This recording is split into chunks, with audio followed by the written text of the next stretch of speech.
Top Marco Top. Dipantau langsung sang pelatih, Dean Zandbergen tersentak bangga berkaca-kaca.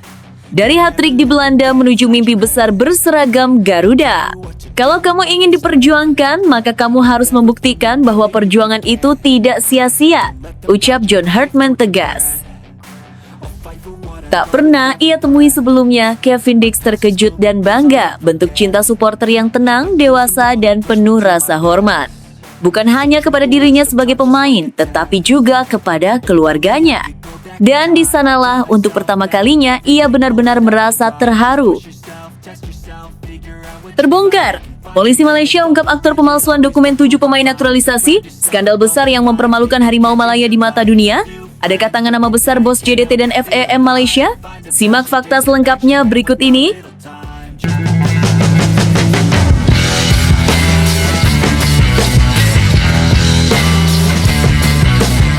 Sebelum kita lanjut ke berita terlengkapnya, alangkah mulianya bagi kalian untuk tekan tombol like, dan yang belum subscribe, tolong subscribe channel ini. Top Marco Top. Dipantau langsung sang pelatih, Dean Zandbergen tersentak bangga berkaca-kaca. Dari hat-trick di Belanda menuju mimpi besar berseragam Garuda. Kalau kamu ingin diperjuangkan, maka kamu harus membuktikan bahwa perjuangan itu tidak sia-sia, ucap John Hartman tegas. Tak banyak pemain yang bisa berkata bahwa hidupnya berubah hanya dalam satu pertandingan. Namun bagi Dean Zandbergen, malam itu di Belanda akan selalu ia kenang sebagai titik balik kariernya. 3 gol yang ia cetak bersama VV Venlo bukan hanya menentukan hasil laga, tetapi juga membuka pintu menuju masa depan yang selama ini hanya ia bayangkan dari kejauhan, menjadi bagian dari timnas Indonesia. Di antara sorak penonton dan tepuk tangan rekan setim, Dean belum menyadari satu hal penting. Di tribun stadion, seorang pria berdiri dengan mata tajam memperhatikan setiap geraknya. Ia bukan penggemar biasa. Ia bukan pencari tanda tangan. Ia adalah John Hartman, pelatih baru timnas Indonesia yang datang jauh-jauh dari benua lain hanya untuk satu tujuan: melihat langsung kualitas Dean Zandbergen. Bagi Dean, kehadiran itu terasa hampir tak nyata.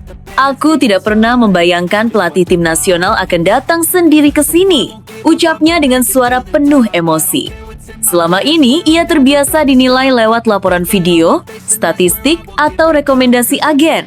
Namun kali ini berbeda, ini adalah pengakuan langsung, tatap muka tanpa perantara. Hartman menyaksikan semuanya dari awal hingga akhir. Ia melihat bagaimana Dean bergerak mencari ruang, bagaimana sentuhannya tenang di depan gawang, bagaimana mentalnya tetap dingin meski tekanan datang bertubi-tubi. Ketika gol ketiga tercipta dan stadion bergemuruh, Hartman tahu inilah pemain yang ia cari. Usai pertandingan, mereka bertemu. Tak ada pidato panjang, tak ada formalitas kaku. Hartman hanya memberi ucapan selamat, lalu berkata jujur, "Aku datang khusus untukmu." Kalimat sederhana itu mengguncang hati Dean. Di ruang ganti di lorong stadion, percakapan mereka berlanjut. Hartman bercerita tentang visinya membangun timnas Indonesia, tentang rencana besar jangka panjang, dan tentang kebutuhan akan pemain-pemain yang bukan hanya berbakat, tetapi juga siap bekerja keras dan berkembang. Lalu datanglah kabar yang membuat napas Dean seolah tertahan. Hartman siap membantu proses naturalisasinya. Bagi Dean, itu bukan sekedar peluang bermain internasional. Itu adalah kesempatan membela identitas, sejarah keluarga, dan negara yang selama ini ia rasa dekat di hati. Indonesia bukan nama asing baginya. Tetapi kini negeri itu datang menawarkan masa depan nyata. Namun di balik semua itu, Hartman memberikan satu pesan yang sangat tegas. Tidak ada tempat untuk pemain setengah-setengah. Kalau kamu ingin diperjuangkan, kata Hartman, maka kamu harus membuktikan bahwa perjuangan itu tidak sia-sia. Standar yang ia tetapkan bukan main-main. Konsistensi, disiplin, fisik prima, mental kuat, dan kemampuan taktis menjadi syarat mutlak. Hartman ingin memastikan bahwa setiap pemain yang masuk ke timnas Indonesia benar-benar layak, bukan hanya karena garis keturunan, tetapi karena kualitas. Dean menyadari satu hal penting. Ini bukan hadiah, ini tantangan. Alih-alih merasa tertekan, ia justru merasakan api semangat menyala di dadanya. Untuk pertama kalinya dalam kariernya, ada tujuan yang begitu jelas. Setiap latihan kini ia jalani dengan intensitas berbeda. Setiap pertandingan ia mainkan seolah sedang menjalani ujian besar. Aku merasa sangat dimotivasi, katanya. Rasanya seperti ada seseorang yang benar-benar percaya bahwa aku bisa lebih besar dari yang aku kira. Perhatian langsung dari pelatih tim nasional memberi dampak luar biasa pada mentalnya. Dean bukan lagi sekedar striker klub kasta Eropa, tetapi calon bagian dari proyek besar sebuah negara yang tengah membangun kekuatan sepak bolanya. Di Indonesia, kabar ini pun menyebar cepat. Nama Dean Zandbergen mulai muncul di diskusi penggemar, media sosial, dan forum sepak bola. Video hat-tricknya dibagikan ribuan kali. Banyak yang mulai membayangkan bagaimana ia akan berpadu dengan pemain-pemain muda Indonesia. Bagaimana gaya mainnya akan memberi warna baru di lini depan Garuda. Namun Dean tahu, jalan menuju sana masih panjang. Proses naturalisasi bukan perkara mudah. Adaptasi budaya, tekanan publik, dan ekspektasi besar menanti di depan. Tapi justru itulah yang membuat tantangan ini terasa bermakna. Ia tidak ingin datang sebagai penumpang. Ia ingin datang sebagai pejuang. Setiap pesan dari Hartman kini ia simpan dalam benak. Setiap standar tinggi ia jadikan tolok ukur. Ia tak ingin hanya dikenal sebagai pemain keturunan, tetapi sebagai striker yang pantas dipercaya. Lebih dari itu, Dean merasa kisah ini adalah bukti bahwa sepak bola Indonesia sedang berubah. Pelatih datang langsung menjemput pemain, menilai dengan mata sendiri, membentuk tim dengan perencanaan matang. Bukan lagi sekedar rekrutmen instan, tetapi pembangunan jangka panjang. Dan di tengah perubahan besar itu, nama Dean Zandbergen kini berdiri sebagai salah satu bagian awal cerita. Dari sebuah stadion di Belanda, dari 3 gol yang lahir di malam dingin, sebuah mimpi besar mulai menemukan bentuk. Kini, setiap kali ia berlari mengejar bola, Dean tahu di balik setiap langkahnya ada satu negara yang perlahan menunggu. Ada satu pelatih yang sudah lebih dulu percaya. Dan ada satu lambang Garuda yang mungkin suatu hari akan menempel di dadanya. Karena terkadang, jalan menuju sejarah memang dimulai dari satu pertandingan sederhana dan satu hat-trick yang mengubah segalanya. Namun tunggu dulu. Setelah admin telusuri secara mendalam bahwa berita di atas adalah karangan belaka dan hoax, ini sebagai edukasi supaya penonton lebih jeli dalam memilih berita. Tak pernah ia temui sebelumnya, Kevin Dix terkejut dan bangga, bentuk cinta supporter yang tenang, dewasa, dan penuh rasa hormat. Bukan hanya kepada dirinya sebagai pemain, tetapi juga kepada keluarganya. Dan di sanalah untuk pertama kalinya ia benar-benar merasa terharu. Di tengah gemerlap sepak bola Eropa yang syarat rivalitas, tekanan, dan sorotan media, Kevin Dix menemukan sesuatu yang sama sekali tidak ia duga. Bentuk cinta supporter yang tenang, dewasa, dan penuh rasa hormat. Bukan hanya kepada dirinya sebagai pemain, tetapi juga kepada keluarganya. Dan di sanalah, untuk pertama kalinya ia benar-benar merasa terharu. Bek andalan Borussia Mönchengladbach sekaligus calon kekuatan timnas Indonesia itu mengaku terkejut saat mengetahui betapa rutin para supporter Indonesia mengikuti setiap langkahnya di Jerman. Bukan hanya laga kandang, tetapi juga pertandingan tandang, bahkan ketika jarak ribuan kilometer memisahkan mereka dari stadion. Nama Kevin Dix menggema di media sosial Indonesia, cuplikan aksinya dibagikan, statistiknya dianalisis, dan penampilannya dirayakan seolah ia bermain di stadion tanah air. Saya tidak pernah menemukan hal seperti ini sebelumnya, ungkap Dix dengan jujur. Di klub-klub Eropa yang pernah ia bela, dukungan supporter biasanya terbatas pada lingkup lokal. Namun kini, ribuan pasang mata dari Asia Tenggara selalu menanti setiap menit permainannya. Bagi Dix, ini bukan sekedar dukungan, melainkan bentuk loyalitas yang langka. Namun yang paling menyentuh hatinya bukan hanya perhatian kepada kariernya, melainkan sikap supporter Indonesia terhadap keluarganya, terutama sang putri kecil Naya Dix. Di era media sosial yang serba terbuka, privasi atlet seringkali menjadi barang mewah. Banyak figur publik mengeluhkan bagaimana anak-anak mereka terekspos tanpa batas, tetapi di Indonesia, Kevin Dix menemukan hal yang berbeda. Meski publik mengetahui keberadaan Naya, para supporter memilih menjaga jarak dengan penuh kesadaran. Tidak ada penyebaran foto berlebihan, tidak ada spekulasi yang melampaui batas, dan tidak ada eksploitasi atas nama popularitas.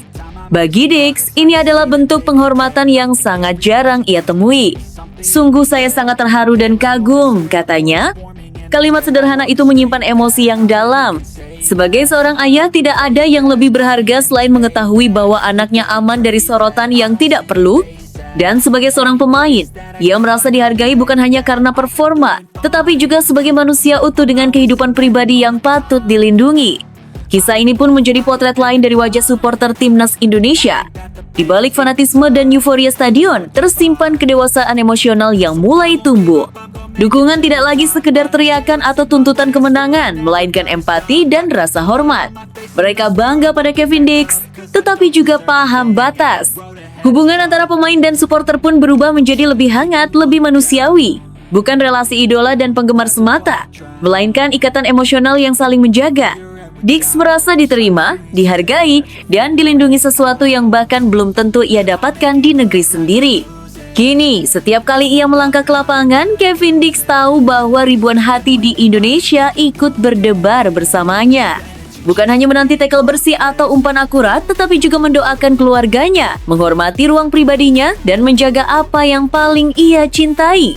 Dan mungkin, di sanalah arti dukungan sejati. Bukan hanya hadir saat sorak kemenangan, tetapi juga dia menjaga ketika yang paling berharga perlu dilindungi. Terbongkar, polisi Malaysia ungkap aktor pemalsuan dokumen 7 pemain naturalisasi, skandal besar yang mempermalukan Harimau Malaya di mata dunia. Adakah tangan nama besar bos JDT dan FEM Malaysia? Simak fakta selengkapnya berikut ini. Dunia sepak bola Asia Tenggara mendadak diguncang kabar mengejutkan. Di saat publik masih membicarakan performa timnas Malaysia di berbagai ajang internasional, sebuah fakta pahit perlahan terbongkar ke permukaan. Polisi Malaysia secara resmi mengidentifikasi adanya aktor di balik pemalsuan dokumen 7 pemain naturalisasi. Sebuah skandal yang bukan hanya mengguncang internal federasi, tetapi juga berpotensi mencoreng nama Harimau Malaya di hadapan dunia. Berita ini langsung menyebar bak api di musim kemarau. Publik bertanya-tanya, bagaimana mungkin proses naturalisasi yang seharusnya ketat, legal, dan diawasi ketat bisa disusupi praktik pemalsuan? Dan yang paling menggetarkan, adakah nama besar yang terlibat di balik operasi ini? Penyelidikan polisi dimulai dari kecurigaan administratif. Beberapa dokumen kewarganegaraan dan silsilah keluarga pemain dinilai tidak konsisten. Tanggal lahir berbeda, tempat asal berubah-ubah, hingga arsip keluarga yang tak bisa diverifikasi. Awalnya, kasus ini tampak seperti kesalahan teknis. Namun semakin dalam diselidiki, semakin jelas bahwa ini bukan kelalaian biasa. Satu demi satu bukti mengarah pada jaringan terorganisir. Menurut sumber internal kepolisian, terdapat perantara yang secara aktif menawarkan jasa percepatan naturalisasi kepada pemain asing. Mereka menjanjikan paspor, identitas, hingga dokumen keturunan yang siap pakai. Harga yang dipatok pun tidak murah. Dalam beberapa kasus, proses yang seharusnya memakan waktu bertahun-tahun bisa rampung hanya dalam hitungan bulan. Yang membuat kasus ini semakin sensasional adalah jumlah pemain yang terlibat 7 orang. Bukan 1, bukan 2, melainkan 7 pemain naturalisasi yang diduga menggunakan dokumen bermasalah dalam proses legalisasi mereka.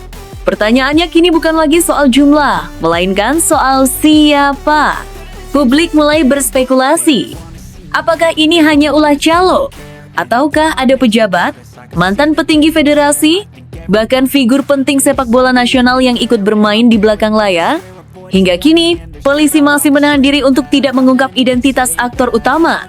Namun satu pernyataan mereka cukup membuat bulu kuduk merinding. Kasus ini melibatkan pihak yang memiliki akses kuat terhadap sistem administrasi.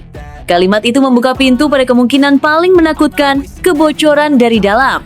Jika benar ada orang dalam yang terlibat, maka skandal ini bukan sekadar pelanggaran hukum, melainkan pengkhianatan terhadap sepak bola nasional. Proses naturalisasi yang selama ini dijadikan senjata memperkuat tim nasional, berubah menjadi ladang manipulasi. Dampaknya pun bisa sangat luas. Di level domestik, kepercayaan publik terhadap Federasi Sepak Bola Malaysia berada di titik rawan. Supporter mulai mempertanyakan keabsahan prestasi yang diraih, apakah kemenangan diraih secara sportif, ataukah dibangun di atas fondasi dokumen palsu? Di level internasional, ancamannya lebih serius. FIFA dikenal sangat tegas dalam urusan status pemain. Jika terbukti ada pemain yang tampil dengan identitas tidak sah, sanksi berat bisa menanti. Mulai dari pembatalan hasil pertandingan, denda besar, hingga larangan tampil di turnamen internasional. Bukan tak mungkin, prestasi yang sudah diraih selama bertahun-tahun bisa runtuh hanya karena satu skandal. Yang paling menyakitkan, citra Harimau Malaya sebagai tim nasional yang sedang bangkit terancam tercoreng. Di mata negara lain, Malaysia bisa dicap sebagai tim yang membangun kekuatan lewat jalan pintas. Sebuah stigma yang sulit dihapus. Namun drama belum berakhir. Beberapa sumber menyebut, dari 7 pemain tersebut ada 1 atau 2 nama yang cukup dikenal publik. Pemain yang pernah menjadi andalan, pencetak gol penting, bahkan idola supporter. Jika benar identitas mereka terbongkar, guncangan emosional di kalangan penggemar akan jauh lebih besar. Federasi sendiri masih bersikap hati-hati. Pernyataan resmi yang dikeluarkan terkesan defensif. Mereka mengklaim siap bekerja sama dengan aparat dan menghormati proses hukum. Namun di balik layar, kabarnya terjadi rapat darurat, audit internal, dan penelusuran ulang seluruh berkas naturalisasi yang pernah disetujui. Satu hal kini tak terbantahkan, era naturalisasi instan sedang memasuki masa krisis. Kasus ini menjadi peringatan keras bagi seluruh negara di Asia Tenggara, bahwa memperkuat tim nasional tidak bisa ditempuh dengan cara curang, bahwa identitas dan kewarganegaraan bukan sekedar formalitas, melainkan fondasi hukum dan moral. Bagi Malaysia, ini adalah ujian terbesar dalam sejarah sepak bolanya. Apakah mereka mampu membersihkan diri dan membangun ulang kepercayaan? Ataukah skandal ini akan menjadi noda hitam yang terus dikenang? Publik kini menunggu satu hal dengan napas tertahan. Pengumuman resmi polisi tentang siapa aktor utama di balik pemalsuan ini. Karena jika benar ada nama besar yang terlibat, maka bukan hanya 7 pemain yang akan jatuh, tetapi seluruh wajah Harimau Malaya di mata dunia. Wah. Jay Itzes buka suara. Duduk bersama John Herdman, rencana besar timnas Indonesia mulai terbuka. Saya kagum dengan beliau. Pikirannya sangat maju, penuh keyakinan dan selalu menawarkan solusi, kata Jay Itzes penuh semangat. Simak fakta selengkapnya berikut ini. Langkah awal pelatih baru timnas Indonesia John Herdman terus menuai perhatian. Kali ini pengakuan datang langsung dari Jay Itzes, salah satu pemain kunci skuad Garuda. Bek yang berkarir di Eropa itu mengungkapkan bahwa dirinya sudah ditemui secara langsung oleh Herdman untuk membahas masa depan timnas Indonesia. Bukan sekedar pertemuan formal, Jay Itzes menyebut momen itu sebagai diskusi serius dua arah. Duduk bersama, berpikir bersama, dan membicarakan rencana besar yang tengah disiapkan untuk membawa timnas Indonesia melangkah lebih jauh di level internasional. Beliau mengajak saya duduk, berbicara panjang, dan benar-benar mendengar, ungkap Jay Itzes kepada orang-orang terdekatnya. Pertemuan tersebut menjadi bukti pendekatan berbeda yang dilakukan Herdman sejak hari-hari awal menjabat. Ia tidak hanya mengamati dari kejauhan, tetapi aktif membangun komunikasi personal dengan para pemain inti. Bagi Herdman, fondasi tim nasional tidak hanya dibangun di lapangan, tetapi juga lewat kepercayaan dan kesamaan visi. Dalam obrolan itu, Herdman memaparkan gambaran besar timnas Indonesia ke depan. Target jangka pendek, peta jalan menuju kompetisi Asia, hingga mimpi besar membawa Garuda bersaing lebih jauh di panggung dunia. Jay Itzes mengaku terkesan dengan cara berpikir sang pelatih. Saya kagum dengan beliau. Pikirannya sangat maju, penuh keyakinan, dan selalu menawarkan solusi, kata Jay Itzes. Menurutnya, Herdman bukan tipe pelatih yang hanya menyampaikan instruksi. Ia mengajak pemain ikut berpikir, memahami sistem, dan merasa menjadi bagian penting dari proyek besar. Setiap detail dibahas, mulai dari peran di lapangan, karakter tim, hingga budaya kerja yang ingin dibangun. Jay Itzes menilai pendekatan ini jarang ditemui. Banyak pelatih datang dengan konsep jadi, tetapi Herdman justru membuka ruang diskusi. Ia ingin membangun tim bersama para pemain, bukan memaksakan kehendak sepihak. Salah satu kalimat Herdman yang paling membekas bagi Jay Itzes adalah soal niat dan keyakinan. Dalam perbincangan santai namun serius itu, sang pelatih menegaskan bahwa keberhasilan selalu berawal dari niat yang kuat. Yang penting ada niat pasti bisa, ujar Herdman. Kalimat yang kemudian dikutip Jay Itzes dengan penuh keyakinan. Bagi Jay, ucapan sederhana itu mengandung makna besar. Ia melihat Herdman sebagai sosok pelatih yang bukan hanya paham taktik, tetapi juga kuat secara mental dan filosofi. Inilah yang membuatnya semakin optimistis menatap masa depan timnas Indonesia. Langkah Herdman menemui pemain satu persatu dinilai sebagai strategi membangun kedekatan emosional. Ia ingin setiap pemain merasa dihargai, didengar, dan dilibatkan sejak awal. Dengan cara ini, tim diharapkan tumbuh bukan hanya kuat secara teknis, tetapi juga solid sebagai satu keluarga. Pengamat menilai, pendekatan seperti ini menjadi kunci kesuksesan Herdman di level internasional sebelumnya. Di Kanada, ia dikenal sebagai pelatih yang piawai membangun mental juara dan budaya kerja profesional. Kini metode itu mulai diterapkan di Indonesia. Diskusi dengan pemain diaspora, pertemuan dengan pelatih klub, hingga komunikasi intens dengan federasi menjadi bagian dari proyek besar yang sedang dirancang. Jay Itzes pun menaruh harapan tinggi. Ia yakin dengan kepemimpinan Hartman, timnas Indonesia memiliki peluang besar untuk naik level. Bukan hanya sekadar bersaing di Asia Tenggara, tetapi mulai diperhitungkan di Asia. Saya percaya proses ini, beliau datang dengan niat baik, rencana jelas, dan keyakinan penuh, ujar Jay Itzes. Optimisme itu kini menular ke ruang ganti. Para pemain mulai merasakan suasana baru, atmosfer profesional, dan arah yang lebih terstruktur. Tidak ada lagi kebingungan soal tujuan, karena visi besar sudah mulai digambar sejak awal. Perjalanan tentu masih panjang. Tantangan di depan mata tidak ringan. Namun pertemuan sederhana antara Jay Itzes dan John Hartman menjadi potret awal perubahan besar. Di balik meja diskusi, di balik obrolan hangat dua insan sepak bola, masa depan timnas Indonesia perlahan disusun. Dengan niat kuat, pikiran maju, dan keyakinan penuh solusi, mimpi besar Garuda kini terasa semakin dekat menjadi nyata. Namun tunggu dulu. Setelah admin telusuri secara mendalam bahwa berita di atas adalah karangan belaka dan hoax, ini sebagai edukasi supaya penonton lebih jeli dalam memilih berita.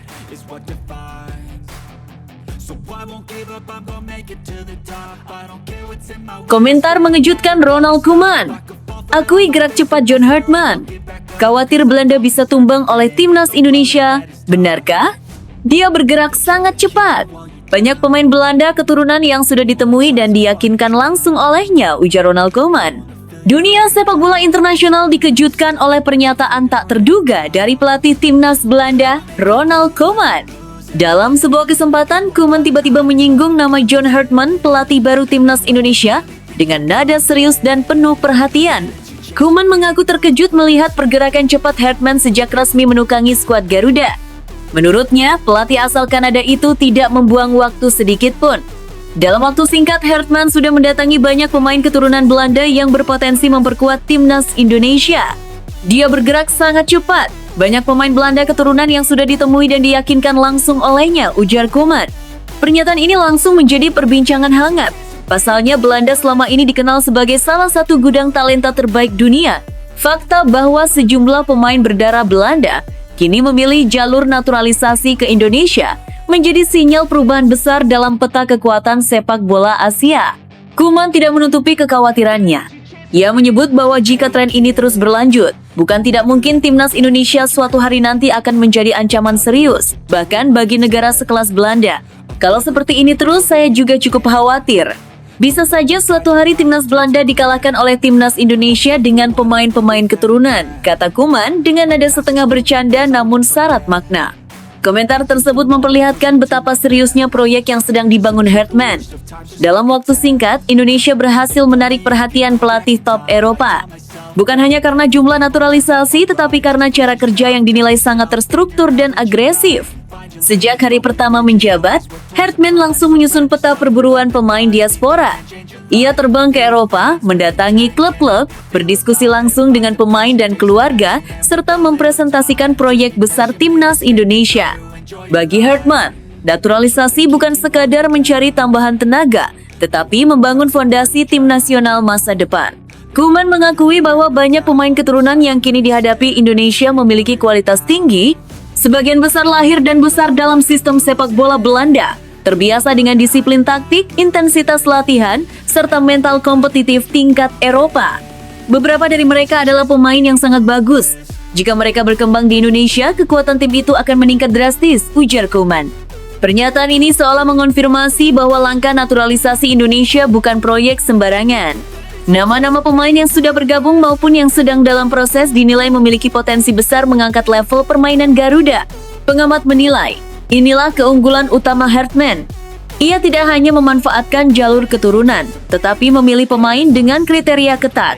Usia, karakter, posisi, hingga kecocokan dengan filosofi tim menjadi bahan pertimbangan utama. Lebih dari itu, Hartman dikenal piawai membangun kepercayaan. Banyak pemain diaspora yang sebelumnya ragu, kini justru mantap memilih Indonesia karena melihat keseriusan proyek jangka panjang. Koeman sendiri menilai perkembangan ini sebagai fenomena menarik. Ia menyebut bahwa sepak bola modern tidak lagi mengenal batas negara secara kaku. Identitas, Darah keturunan dan pilihan karier kini menjadi faktor penting dalam menentukan arah sebuah tim nasional. Indonesia melakukan apa yang dilakukan banyak negara. Bedanya, mereka melakukannya dengan sangat cepat dan terencana, ungkap Koeman. Di tanah air, komentar pelatih Belanda itu disambut antusias. Publik melihatnya sebagai pengakuan tidak langsung atas kebangkitan timnas Indonesia. Untuk pertama kalinya, proyek Garuda mulai diperhatikan di level Eropa. Kini, pertanyaan besar mulai muncul. Sejauh mana kekuatan timnas Indonesia akan berkembang dalam beberapa tahun ke depan? Mampukah kombinasi pemain lokal dan diaspora membawa Garuda menembus level Asia bahkan dunia? Satu hal menjadi jelas, di bawah komando John Herdman, timnas Indonesia tidak lagi berjalan pelan. Proyek besar sedang dikerjakan dengan kecepatan tinggi, kecerdasan strategi, dan visi jangka panjang. Dan ketika pelatih sekelas Ronald Koeman mulai melontarkan kekhawatiran, itu menjadi pertanda kuat bahwa arah baru sepak bola Indonesia benar-benar sedang menuju panggung yang lebih besar. Namun tunggu dulu, setelah admin telusuri secara mendalam bahwa berita di atas adalah karangan belaka dan hoax, ini sebagai edukasi supaya penonton lebih jeli dalam memilih berita.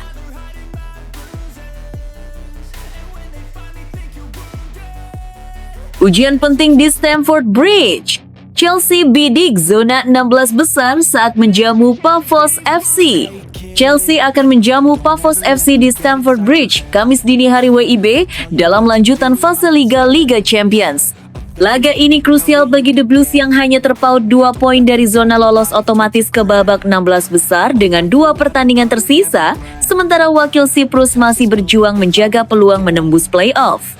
Pertandingan ini juga menjadi debut Liga Champions bagi pelatih anyar Chelsea, Liam Rose Senior, setelah sebelumnya mencicipi EFL Cup, Piala FA, dan Liga Inggris. Sebelum kepergian Enzo Maresca, performa Chelsea di Eropa terbilang naik turun.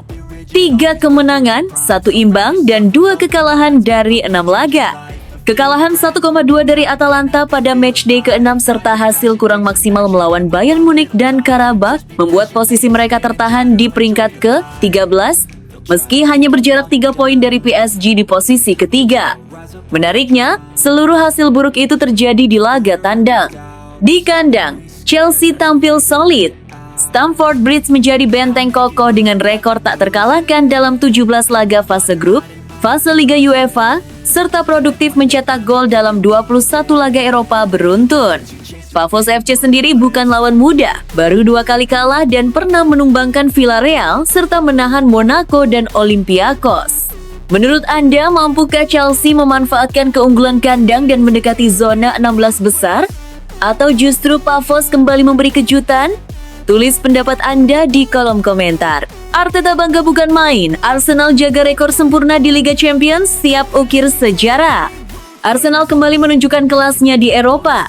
Bertandang ke Stadion Giuseppe Meazza, The Gunners menaklukkan Inter Milan 3-1 pada laga ke-7 fase Liga Champions 2025-2026, Rabu dini hari 21,1. Kemenangan ini bukan hanya menjatuhkan pemuncak klasemen Serie A, tetapi juga menjaga rekor sempurna Arsenal, sekaligus menjadi kemenangan ke-7 beruntun mereka di kompetisi elit Eropa. Mikel Arteta tak bisa menyembunyikan rasa bangganya. Ia memuji keberanian dan kedewasaan timnya dalam menghadapi tekanan. Saya sangat senang dan bangga. Untuk melakukan sesuatu yang istimewa, kami butuh performa yang sangat lengkap. Secara kolektif, kami memahami permainan dengan sangat baik, ujarnya. Arteta menilai keseimbangan emosi, agresivitas, dan kualitas individu menjadi kunci kemenangan. Ia mengakui timnya mengambil risiko, namun yakin Arsenal mampu melukai Inter dengan konsistensi. Pujian khusus ia berikan kepada Christian Mosquera yang tampil solid usai pulih dari cedera. Kemenangan ini membuka peluang Arsenal menutup fase Liga dengan rekor sempurna. Namun fokus kini beralih ke laga besar kontra Manchester United akhir pekan ini. Menurut Anda, seberapa jauh Arsenal bisa melangkah musim ini di Liga Champions? Mampukah mereka menjaga rekor hingga akhir? Tulis pendapat Anda di kolom komentar. Ujian berat di Prancis. Mo Salah kembali, Liverpool bidik hasil maksimal lawan Marseille. Liverpool akan menghadapi Marseille dalam lanjutan Liga Champions di Stadion Orange Velodrome, Prancis, Kamis dini hari WIB. Laga ini menjadi momen penting bagi The Reds sekaligus penanda kembalinya Mohamed Salah ke dalam skuad setelah absen pada beberapa pertandingan sebelumnya. Pelatih Liverpool, Arne Slot, menegaskan hubungannya dengan sang bintang tetap harmonis. Ia menjelaskan hanya 2 kali tidak melibatkan Salah, termasuk saat melawan Inter serta ketika memberinya peran sebagai cadangan kontra Brighton sebelum sang pemain berangkat ke Piala Afrika. Pada laga itu, Salah tampil baik dan membantu Liverpool menang 2-0 sebelum melanjutkan kiprahnya hingga semifinal turnamen tersebut. Senang memiliki dia kembali, ujar Slot. Ia menyebut musim ini hanya Salah dan Cody Gakpo yang benar-benar berposisi sebagai winger favorit dan bermain lebih dari 100 menit di Liga Primer. Meski demikian, Slot juga menilai Frimpong dan Weers mampu memberi ancaman dari sisi sayap. Dalam absennya Salah, Liverpool kerap menciptakan peluang namun kurang efektif. Catatan 45 gol Salah di Liga Champions menjadi bukti betapa vital perannya. Slot berharap sang bintang kembali menunjukkan ketajamannya saat menghadapi Marseille. Menurut Anda, mampukah kembalinya Salah membawa Liverpool meraih kemenangan di Prancis? Bagikan pendapat Anda di kolom komentar. Meski kalah, tapi berhati besar aksi tak terduga pemain Manchester City untuk membahagiakan supporter setia saat di Norwegia. Wow, ide yang terdengar gila namun penuh berkah. Para pemain Manchester City memutuskan mengganti seluruh biaya tiket 374 supporter yang terbang ke Norwegia demi menyaksikan laga Liga Champions melawan Bodo Glimt. Keputusan mulia ini muncul setelah The Citizens takluk 1-3 di Aspire Stadion Rabu dini hari WIB. Pertandingan itu menjadi sejarah bagi Bodo Glimt dengan kemenangan perdana mereka di Liga Champions. Bagi City, hasil ini menambah deretan hasil minor setelah sebelumnya kalah 0-2 dari Manchester United. Situasi kian berat ketika Rodri menerima kartu merah menit ke-62 memaksa City bermain dengan 10 orang. Merasa bertanggung jawab atas kekecewaan fans, para pemain menanggung biaya tiket tandang sekitar 25 pound per orang. Total 9.357 pound atau sekitar 212,4 juta rupiah dikeluarkan. Melalui perwakilan seperti Bernardo Silva, Ruben Dias, Rodri, dan Erling Haaland, mereka menegaskan arti penting supporter. Mereka juga mengakui perjuangan fans yang rela menghadapi dinginnya Norwegia demi mendukung tim. Aksi ini menuai pujian. Kevin Parker, perwakilan supporter, menyebut langkah tersebut sebagai bukti kuatnya koneksi pemain dan fans. Kini, City mengoleksi 13 poin dan wajib menang atas Galatasaray untuk lolos langsung ke 16 besar. Menurut Anda, apakah langkah ini pantas ditiru klub lain? Tulis pendapat Anda di kolom komentar.